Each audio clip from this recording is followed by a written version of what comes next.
Hi అండి, నేను మీ Sajida. Welcome to Sajida's kitchen. ఈరోజు వీడియోలో సూజీ రవ్వతో ఖీర్ ప్రిపేర్ చేయబోతున్నాను. లాస్ట్ వీడియోలో మనం హల్వా పూరీలు తయారు చేసుకున్నాం కదండి, అందులోకి కాంబినేషన్గా ఖీర్ని అయితే చూపించబోతున్నాను. హల్వా పూరీలోకి ఖీర్ వేసుకొని రెండు కలుపుకొని తిన్నారంటే చాలా అంటే చాలా రుచిగా ఉంటుంది. అలా అని పూరీలోకే కాదండి, ఉన్నట్టుండి ఎప్పుడైనా పాయసం తినాలనిపించినా లేదా ఇంటికి ఎవరైనా గెస్ట్లు వచ్చినప్పుడైనా సరే ఎక్కువ కష్టపడకుండా అప్పటికప్పుడు చాలా ఈజీగా తయారు చేసుకోవచ్చు అనమాట. చాలా రుచిగా ఉంటుంది. తప్పకుండా ట్రై చేసి చూడండి. మరి లేట్ చేయకుండా ఈ టేస్టీ ఖీర్ని ఎలా తయారు చేసుకోవాలో చూసేద్దాం. ఫస్ట్ స్టవ్ ఆన్ చేసి ప్యాన్ పెట్టుకొని ఇందులోకి 2 టేబుల్ స్పూన్ల వరకు నెయ్యి వేసి కరిగించుకోండి. నెయ్యి కరిగాక 2 టేబుల్ స్పూన్ల వరకు జీడిపప్పులు, 2 టేబుల్ స్పూన్ల వరకు బాదం పప్పుల్ని తీసుకొని ఇలా పలుకులుగా చేసుకొని వేసుకోండి. అలాగే 2 టేబుల్ స్పూన్ల వరకు పచ్చి కొబ్బరి ముక్కల్ని కూడా వేసుకోండి. నెక్స్ట్ 2 లేదా 3 వరకు ఎండు ఖర్జూర పళ్ళని ఇలా సన్నగా కట్ చేసుకుని, అంటే మధ్యలో ఉండే ఆ గింజల్ని తీసేసి సన్నగా కట్ చేసుకొని యాడ్ చేసుకోండి. ఇప్పుడు వీటిని మంచి గోల్డెన్ కలర్ వచ్చేంత వరకు మీడియం ఫ్లేమ్ మీద అటు ఇటు కలుపుతూ ఫ్రై చేసుకోవాలి. చూడండి, ఈ విధంగా ఫ్రై చేసుకుంటే సరిపోతుందండి. ఎక్కువగా ఫ్రై చేయాల్సిన పని లేదు. నెక్స్ట్ ఇందులోకి 1 లీటర్ వరకు నీళ్ళని పోసుకోవాలి. నేను ఇక్కడ బాటిల్తో వేస్తున్నానండి. లీటర్ బాటిల్ అనమాట. ఒక బాటిల్ నిండా వేసుకుంటే సరిపోతుంది. ఇప్పుడు ఈ నీళ్ళని ఇలా ఒకసారి అంతా బాగా కలిపేసుకొని బాగా మరగనివ్వాలి. అంటే రోలింగ్ బాయిల్ అయ్యేంత వరకు మరిగించుకోవాలి. చూడండి, మనకు నీళ్లు మరుగుతున్నాయి కదండి. ఇప్పుడు ఇందులోకి ఒక పావు కప్పు వరకు బొంబాయి రవ్వ వేసుకోవాలి. అదేనండి, ఉప్మా రవ్వ. ఇలా రవ్వ వేసిన వెంటనే ఒకసారి అంతా బాగా కలుపుకోండి. మంటనైతే మీడియం ఫ్లేమ్లోనే పెట్టుకొని దీన్ని ఇలా మధ్య మధ్యలో కలుపుకుంటూ కొంచెం మెత్తగా అయ్యేంత వరకు ఉడికించుకోవాలి. అంటే రవ్వ మనకు కొంచెం సాఫ్ట్గా అవ్వాలన్నమాట. అంతవరకు అయితే ఉడికించుకోవాలండి. అలాగే మధ్య మధ్యలో కలుపుకుంటూ ఉండండి.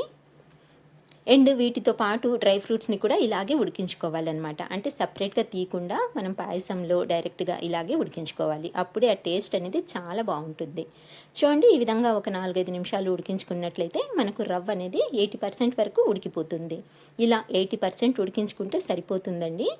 ఒకసారి రవ్వని చెక్ చేసుకోండి. అలాగే మధ్య మధ్యలో కలుపుతున్నప్పుడు కూడా 1-2 సార్లు చెక్ చేసుకుంటూ ఉండండి. చూడండి, రవ్వ ఈ విధంగా ఉడకాలన్నమాట. మనము ఇలా ప్రెస్ చేసినప్పుడు, అంటే ఇలా ఒత్తి చూసినప్పుడు రవ్వ మనకి 80% వరకు ఉడికిపోయి ఉండాలి. అంతవరకు అయితే ఉడికించుకోవాలన్నమాట. ఇలా 80% ఉడికించుకున్న తర్వాత ఇందులోకి పంచదార వేసుకోవాలి. మనం తీసుకున్న క్వాంటిటీకి నేను ఇక్కడ 1.5 కప్పు వరకు పంచదారనైతే వేస్తున్నాను. 1 కప్ వేసాను కదండి, సో నెక్స్ట్ పావు కప్ అనమాట. ఇలా పంచదార 1.5 కప్పు వరకు వేసుకున్నట్లయితే స్వీట్నెస్ అనేది కరెక్ట్గా సరిపోతుంది. లేదా మీకు కొంచెం తీపి తక్కువగా కావాలనుకుంటే 1 కప్పు వరకు వేసుకున్నా సరిపోతుంది. అదైతే మీ టేస్ట్ని బట్టి పంచదార అనేది యాడ్ చేసుకోండి. చూడండి, పంచదార వేసిన తర్వాత పంచదార పూర్తిగా కరిగేంత వరకు ఇలా కలుపుతూ ఉడికించుకోండి. మనకు పంచదార కరిగేసరికి పాయసం అనేది ఇంకాస్త పల్చబడుతుంది. ఇక్కడ చూపిస్తున్నాను చూడండి. ఇలా పాయసం చూడడానికి ఇక్కడ పల్చగా అనిపిస్తుందండి, కానీ పాయసం రెడీ అయ్యేసరికి మనకు కన్సిస్టెన్సీ అనేది పర్ఫెక్ట్గా వచ్చేస్తుంది. ఇప్పుడైతే మనం పాయసాన్ని ఇలా మధ్య మధ్యలో కలుపుకుంటూ ఒక 5-6 నిమిషాల పాటు ఉడికించుకుందాము. ఇలా 5-6 నిమిషాల పాటు ఉడికించుకున్న తర్వాత పాయసం చూడండి ఇలా కాస్త థిక్గా అవుతుందన్నమాట. కాస్త చిక్కగా అవుతుందండి. చూస్తున్నారు కదా, ఇలా మనకు 100% ఉడికిపోతుందన్నమాట. ఫస్ట్ మనం 80% ఉడికించుకున్నాం కదండి, మిగతా 20% అయితే ఇప్పుడు ఉడికిపోయింది. రవ్వ ఇలా సాఫ్ట్గా ఉడికిన తర్వాత ఇప్పుడు ఇందులోకి పాలనైతే వేసుకుందాము. ఒక 1/2 కప్పు వరకు చిక్కటి పాలని వేసుకోండి. ఈ పాయసంలోకి పాలనివి ఎక్కువగా పట్టవండి. నెక్స్ట్ మంచి ఫ్లేవర్ కోసం ఒక 3 యాలకుల్ని అప్పటికప్పుడు దంచి వేసేసుకోండి. ఫ్లేవర్ చాలా బాగుంటుంది. ఇప్పుడు మరొకసారి పాయసాన్ని బాగా కలుపుకోవాలి.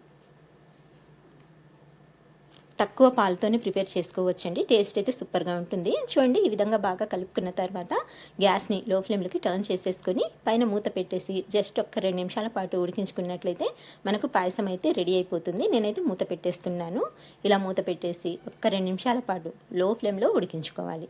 అప్పుడు మనకు పాయసం మీద ఇలా బబుల్స్ లాంటివి వస్తాయన్నమాట.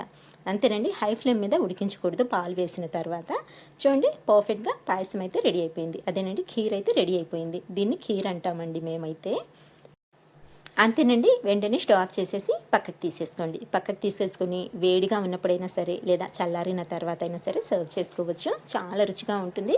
చాలా ఈజీగా అప్పటికప్పుడు కేవలం 10-15 నిమిషాల్లో అయితే ప్రిపేర్ చేసుకోవచ్చు. సో మీరు కూడా తప్పకుండా ట్రై చేయండి. చూసారు కదండి ఇవాల్టి వీడియో. నచ్చినట్లయితే లైక్ చేయండి. అలాగే మంచి టేస్టీ రెసిపీస్ కోసం మన ఛానల్ని మర్చిపోకుండా సబ్స్క్రైబ్ చేసుకోండి.